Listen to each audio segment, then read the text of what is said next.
Buenas tardes, soy Juliana María Bedoya. El tema que voy a desarrollar son los principios de Chicago. Mi grupo está integrado solo por mí. Para la asignatura Justicia Transicional del periodo académico 2021-2 en el programa de Derecho del Tecnológico de Antioquia. El tema, como ya lo dije antes, son los principios de Chicago.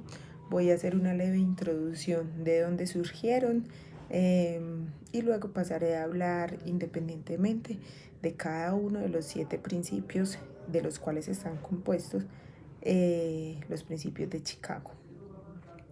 Los principios de Chicago fueron un proyecto en conjunto de 4 instituciones. Estas 4 instituciones son el Instituto Internacional de los Derechos Humanos, el Consejo de Asuntos Globales de Chicago, el Instituto Internacional de Justicia Penal y de Derechos Humanos y la Asociación Internacional de Derecho Penal. El Instituto Internacional de los Derechos Humanos es un instituto que está a la vanguardia de la investigación, también de la capacitación y la promoción contemporáneas de derechos humanos y del Estado. Ha diseñado y ha gestionado varios proyectos en todo el mundo sobre justicia posconflicto. El segundo, que es el Consejo de Asuntos Globales de Chicago, está encargado de brindar información y de promover soluciones y políticas para fomentar el diálogo sobre problemas globales y hacer algunas críticas también a nivel mundial. El Instituto Internacional de Justicia Penal y de Derechos Humanos es una fundación sin ánimo de lucro, es italiano y está dedicado a la educación y a la formación y a la investigación en los campos de justicia penal internacional, justicia comparada y derechos humanos. La cuarta asociación que tuvo que ver con el proyecto en conjunto de los principios de Chicago es la Asociación Internacional de Derecho Penal. Es la organización mundial más antigua que reúne a los especialistas en ciencias penales y es una de las sociedades científicas más antiguas. Sus principales actividades son la política criminal y la codificación de derecho penal, el derecho penal comparado, los derechos humanos en la administración de justicia penal y el derecho penal internacional, especialmente con todo lo que se refiere a la justicia penal internacional. Con respecto a los principios de Chicago, podemos decir que fueron unos principios que fueron creados durante más de 7 años de reuniones en conjunto entre estas 4 organizaciones que mencionaba anteriormente. Ellos tuvieron una serie de reuniones durante 7 años en las cuales participaron muchos académicos, juristas, periodistas, líderes religiosos y otros. Estos principios, una vez de que estuvieron ya listos, fueron sometidos a revisiones y críticas más o menos entre el 2003 y el 2005 fueron sometidos a críticas y también a recibir pues como comentarios y algunos argumentos. Fueron sometidos con más de 180 expertos en más de 30 países. Estos principios fueron sometidos para consultas. Estos principios sobre justicia transicional se beneficiaron de múltiples aportes de muchos grupos, muchas personas y de muchos expertos a título personal y profesional. También a nivel cultural tuvo muchos aportes. Estos principios de Chicago representan un compromiso fundamental con la verdad, la paz, la reconciliación, los derechos de las víctimas y el carácter inherente del ser humano. Podemos decir que durante más de un siglo y hasta la fecha, la suma de muchas y variadas violencias políticas, económicas, religiosas, incluso estas impulsadas por los mismos gobiernos de cada época, han causado graves y sistemáticas violaciones a los derechos humanos fundamentales, incluido dentro de estos el genocidio, la tortura, las desapariciones forzosas, las masacres, la violación y el desplazamiento masivo de personas. En general, la impunidad institucionalizada ha protegido a estos autores, mientras las reclamaciones de las víctimas seguían siendo ignoradas casi siempre por conveniencia política. Sin embargo, hay un creciente reconocimiento internacional para combatir este fenómeno. ¿Cuál fenómeno? El fenómeno de las graves y sistemáticas violaciones a los derechos humanos, que requiere la construcción de estados o sociedades democráticas que estén comprometidas con las víctimas, dando respeto a cada una de sus demandas, que luche contra la impunidad y que tenga un compromiso claro y definido con la verdad, la justicia y la reparación. Debido a estas desatenciones que se venían generando por parte de los miembros internacionales y de los gobiernos de los estados para dar una oportuna y pronta atención que garantizara la protección integral de los derechos humanos y que alcanzara a cumplir con la finalidad que tiene la justicia transicional, la cual busca la justicia para las atrocidades del pasado y que éstas no sean sacrificadas por solo conveniencias políticas. En esta misma búsqueda de tener unas estrategias más eficientes y unas políticas más claras que hagan frente a la dimensión social, cultural y política que actualmente necesitamos, surgen precisamente los principios de Chicago sobre justicia transicional, que vienen para ayudar con el diseño de estas estrategias más eficientes y más claras. Los principios de Chicago se han diseñado para fomentar una mejor atención y para una mayor coherencia con relación con las estrategias para hacer frente a las atrocidades del pasado. La justicia transicional hace referencia a una estrategia amplia de rendición de cuentas, las cuales se enfocan más hacia las víctimas del conflicto, que tienen un enfoque centrado en los medios para mejorar el diseño y la aplicación de estas políticas, para poder así erradicar el sufrimiento humano, el cual surge a raíz del conflicto. Para poder garantizar el éxito de la justicia transicional se requiere un compromiso creativo con la realidad política luego del conflicto.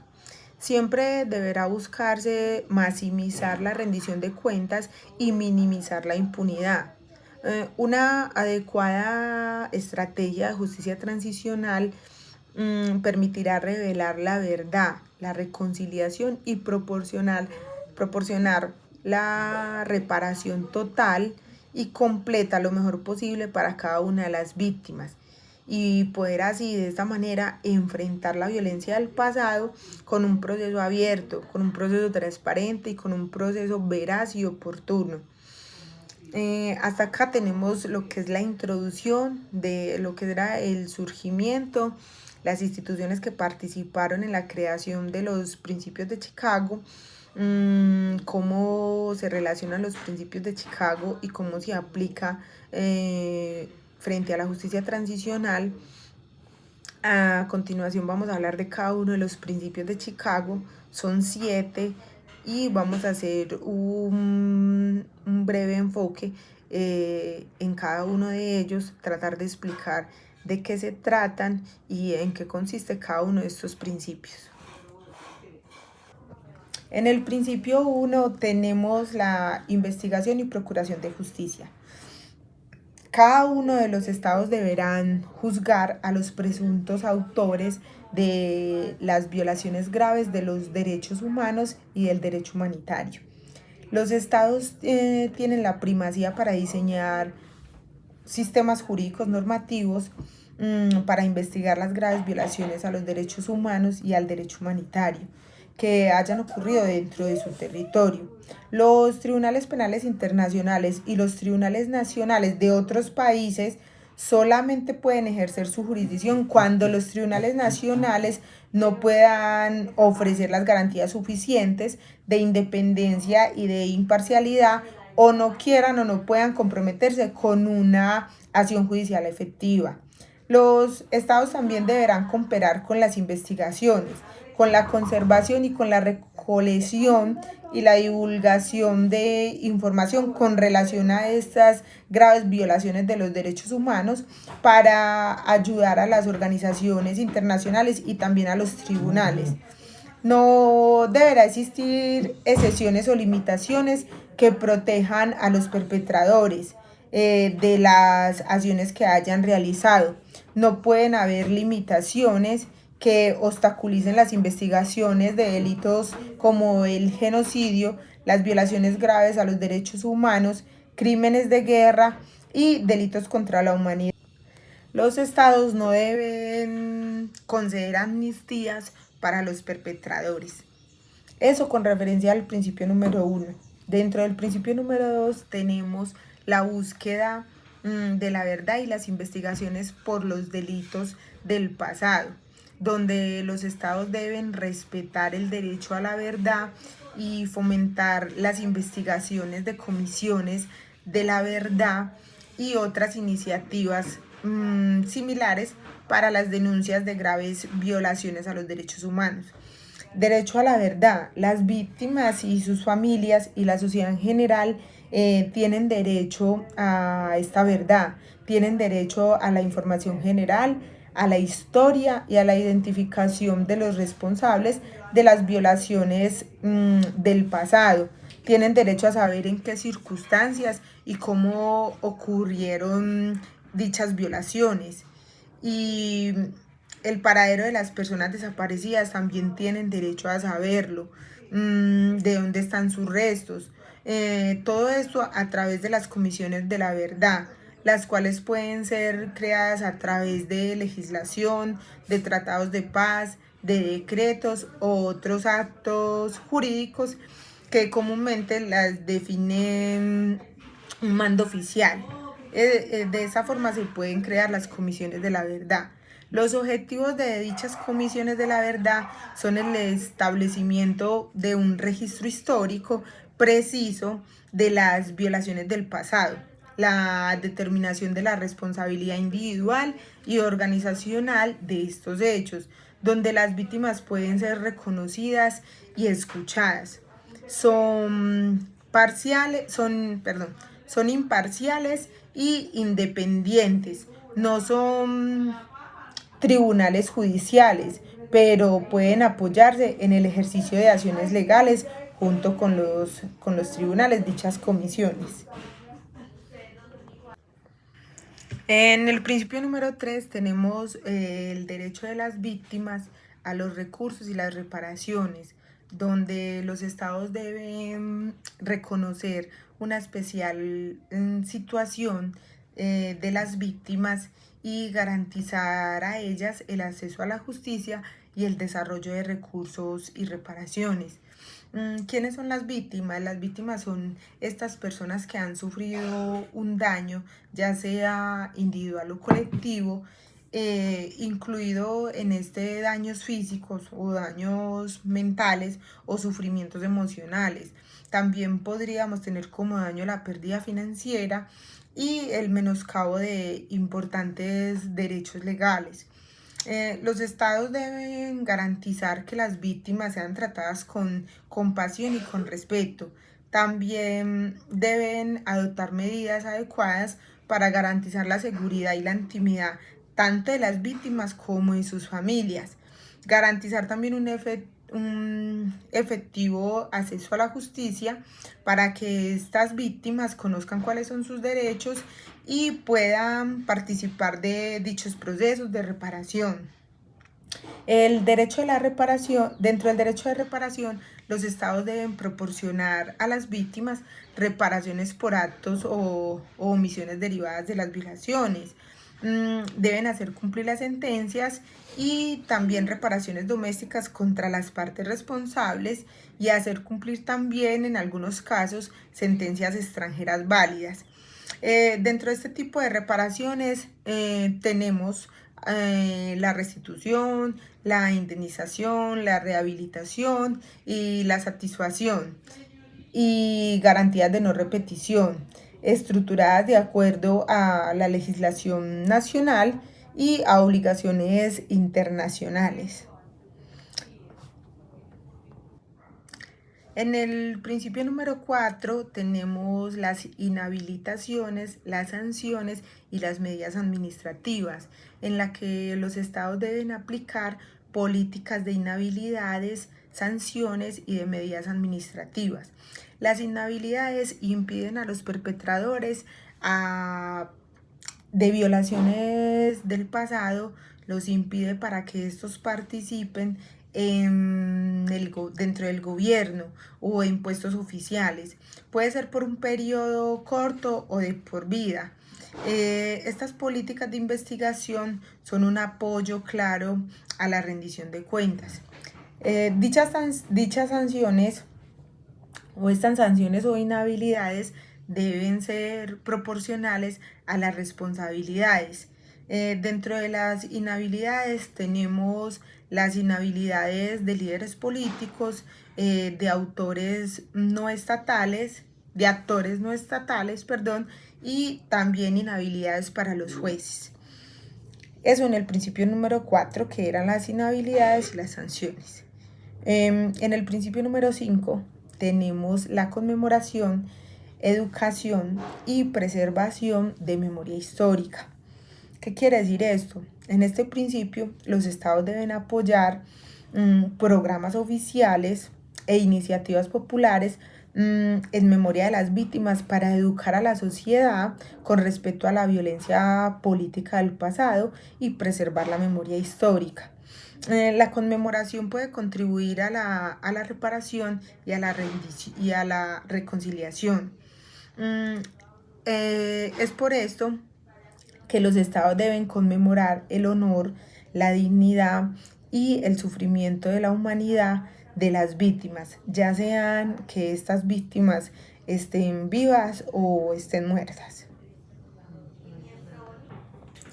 En el principio número 6 tenemos los enfoques de acceso a la justicia y reparación a grupos indígenas y religiosos, donde los estados deben apoyar y respetar las tradiciones de los grupos indígenas y de otros grupos religiosos.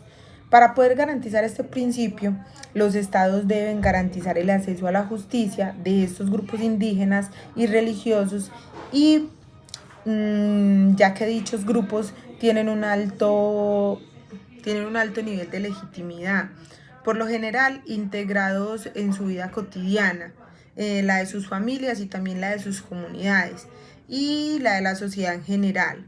El Estado deberá evitar que estas comunidades sigan siendo ignoradas por los estados y también por los organismos internacionales. Dentro de los procesos de reparación para estas comunidades de especial protección se tendrá en cuenta sus rituales, también sus ideales religiosos, su historia, sus valores y sobre todo sus costumbres. A través de estos procesos suelen permitir hacer una reparación a la persona y a la comunidad mediante el restablecimiento de estas relaciones, no solo entre personas, sino también con Dios y con sus creencias espirituales y sus tradiciones. En el principio número 7 tenemos la reforma institucional, donde el gobierno debe brindar un apoyo institucional a la reforma del Estado de Derecho para restaurar la confianza del público, promover los derechos fundamentales y apoyar el buen gobierno. La reforma institucional, la paz y la reconstrucción.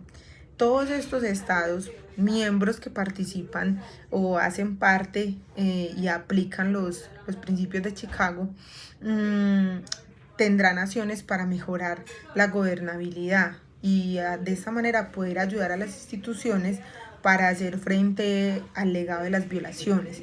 Esto incluye las reestructuraciones institucionales, reformas en el sector de la seguridad y justicia y actividades de reconstrucción en defensa de los derechos humanos fundamentales. De esta manera, los estados podrán generar un compromiso abierto contra las violaciones y lograr un reconocimiento de los objetivos de la justicia transicional, donde se incluya verdaderamente a las víctimas, a sus familias, a las comunidades afectadas y a la sociedad civil. Esto con referencia a cada uno de los principios, de los 7 principios de Chicago. A continuación vamos a sacar unas pequeñas conclusiones para poder dar por terminado el tema de los principios de Chicago. Dentro de las conclusiones tenemos una, que los estados deben cooperar entre sí y también deben cooperar con las organizaciones internacionales. 2. Los estados deben proteger a los testigos, a los miembros de cada una de las familias de las víctimas y a otras personas que puedan ser perjudicadas como resultado de esta cooperación. Tercero, no deben existir excepciones ni limitaciones que protejan a los perpetradores de dichas acciones o de dichas violaciones contra los derechos humanos.